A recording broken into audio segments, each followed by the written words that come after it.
let's go for strategy. Eto, this is dito na exchange, dito ang hindi ko naintindihan before. That's why I often nahalo ano ang sistema at anong strategy, kasi ang kala ko ang strategy and ang sistema is the same, but it's not. Okay, so strategy is a discrete plan to put your system into work.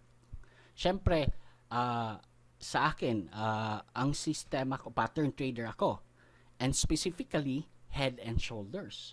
Aside from that, specific pa talaga, divergent head and shoulders, not na pattern trader ako, no? So doon ako nag-focus, no? For me to be able to identify that, no, I have created certain things na paulit-ulit kong ginagawa every day, sometimes every 2 hours, no? Meron akong pinapractice ko ang sarili ko, at meron akong study regarding bakit nagkaganyan, bakit nagkaganito. That's because I have created my own system regarding the head and shoulders. Now, if mapapansin nyo, mga professional trader nga, no, I have heard to them na yung strategy ko in collecting sa head and shoulders is so very delikado, which is naman totoo. But bakit ko ginagawa? It is because yun po, may nagawa akong sistema doon, no? Now, strategy can be learned and even copy. Yung strategy ko na ito, I even copy this to other traders.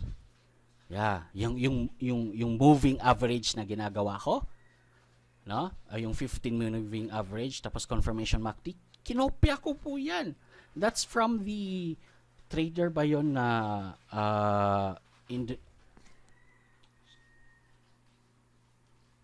Teka lang, yung aso ko maingay.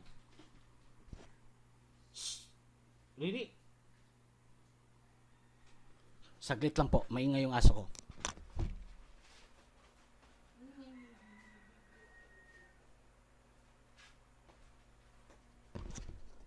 So, balik tayo. So, yung strategy ko na gano'n, kinopya ko po lang yon. Pero, in-enhance ko po. Kasi sa kanya is 5 minutes time frame. Sa akin, I put it to 15 minutes. I tested the 5, I tested the 30, and I find out with a lot of testing and a lot of data na nag-gather. No? So, dito kasi, if wala po kayong sistema, wala kayong data. No? Kaya, every trader talaga, if gusto nyo magkaroon ng sistema, meron kayong tinatawag na libro, meron kayong journal. Sa akin, I video my trades, my loose trades, and sinusulat ko pa yung blog ko po, kasi these are the data that I could extract to enhance my strategy, my system and strategy. No? So, this is where the 20% success rate in trading. Kasi dito naman po, kasi ito yung this have to do with the measurements, this have to do with the skills, o kung paano ka dumuskarte pag ano nang mangyari, magbe-base naman sa system mo. No, ito yung magre-react sa system mo. It's where people thought that they must give or invest more in both money and time. No, dito, yes, this is very true. Kasi sa akin before, kala ko, if I could only get a very good strategy in trading, ayos na. Pero mali, hindi rin po. And sad to say, maraming guru dyan na itong fina-front nila. I have created you a platform, I have created you a strategy, all you have to do is like this, tapos ima-market, tapos pagbabayaran kayo. Sad to say, meron pong ganyan. Biktima po yung father ko niyan. No? Ang strategy naman, it's the only way I as your coach can give you. No, kung if you want to be akong gagawin yung coach, which is I can, pero I will not be effective sa mga scalper. No, I will not be even effective sa mga tinatawag na harmonic yung mga bot patterns, hindi po ako kasi effective doon. Pero pag head and shoulders ang pag-usapan natin na pattern, dyan ako effective maging coach sa inyo. Although I do have ideas regarding those, hanggang doon lang ako. No?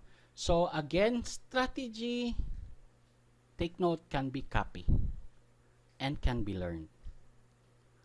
No? So ang strategy nyo, ito yung magre-react sa ginawa nyong system. Ang system nyo, this has to do with who you are. Is dapat naka-based on your identity. So, the floor chart in trading. Example, this is me, di ba? So, dapat ang una nyong gagawin is know your identity. Once alam nyo na yung identity, meron pa akong ginawang crash course nito. So, to assist you para malaman nyo yung identity nyo. No? Saan kayo malakas? Ano yung strength nyo in trading? I have created a crash course of this. So, para mas mag-guidean po kayo. After you have known your identity, alam nyo na anong klase kayong trader at ano kayong confident kayo na ito yung gusto nyo, next yung gagawin is, eto na, create a system. Pag-create ng system, this has to do with yourself. Hindi po pwede na manggagaling sa coach nyo yan. Hindi rin pwede sa manggagaling sa ibang trader. Kailangan sa inyo para maging consistent kayo. At doon magagain yung confidence nyo. When you created a system, you could develop or copy a strategy that will respond to your system. See? So, there are 3 stages lang po para hindi kayo malito. No? Kasi sa dami ng information, hindi natin alam saan mag-umpisa. And sad to say, dito ako nag-umpisa, strategy. Pagkatapos, nag-create ng system. Tapos, nagtaka ako, bakit yung iba, ganito, ganyan, bakit pareho lang ka? Ba't hindi ako kumikita? Kasi, I forced myself to be like him, like others, pero hindi yun ang gusto ko. Hindi doon ako consistent, hindi doon ako hindi napapagod na nag-aral. No, baliktad yung proseso ko, kaya it took me a lot of years. No? So ngayon, since meron na po tayong guide, I hope this will mapadali ang pag-aaral nyo. And sa mga nag-chat sa akin sa fan page ko on my services, what I could give to you is for free. Take note, for free is to know your identity. Search nyo lang po sa blog. No?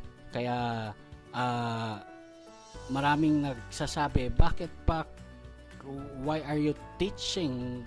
Kala nila yung pagtuturo ko is may bayad kung kumikita naman ako sa Forex. Exactly. That's the good point. Kaya nga po, yung tinuturo ko po is free. No? However, no, yung crash course ko, yung to know your identity, to know who you are as a trader. That's my crash course on my blog.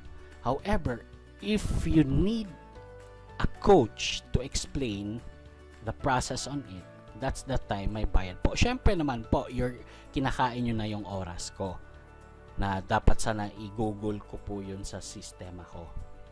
Diba? So, that's why meron ng bayad. You are using my time. So, you're paying me for the time that I have offered to you. Pero, trust me, self-explanatory po yung ginawa ko na crash course, kaya madali po siyang intindihin. So, that's it po. Hopefully, this will give you additional learning in Forex trading. Maraming salamat po.